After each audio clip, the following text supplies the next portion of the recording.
why you need to be tracking your website traffic. This is so incredibly important. Let's talk for a minute about advertising in newspapers and how frustrating it can be, honestly, because you spend a lot of money on an ad and you have no idea how many people are picking up the newspaper, how many are actually looking at that page, how many are reading it and half thinking about it, how many of them read it and think, I'm going to check it out, but then they forget. It's very hard to track. With a website, we can track amazing things. It's something when I talk to people that don't realize that this is in place, their jaw drops to the floor when they realize what they can really be doing to learn more about their site. Fortunately, the tracking is actually free. Google Analytics is the company that runs it. Of course, obviously, it's ran by Google, and it's really, really good. It's a simple line of code that you just place on your site. You can get your webmaster to do it, and before you know it, you can be tracking a ton of things.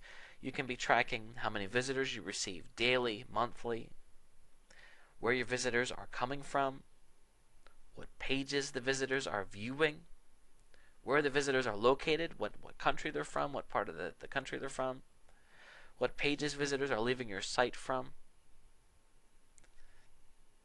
and a lot more. Essentially, what this allows you to do is look at the performance of your website and track it. And it's really important to understand it, and a professional would be very helpful to sit down and share with you, what this stuff means, and of course, what you should do from it. For example, let's say that you notice that you're getting a lot of traffic from a certain phrase.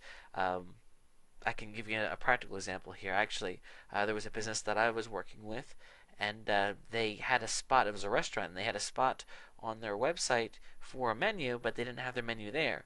And I noticed that almost half the people that were coming to this site were going to the menu page. And of course, it wasn't there, so they were actually interested to hear. And of course, it makes sense when you think about a restaurant. They wanted to see what was on the menu, and that wasn't there. So I would think a lot of these people got frustrated and weren't able to tell if it was their kind of restaurant. So the first thing that we did was we got a menu on there, and once you know it, tons and tons of people were going on it and checking it out.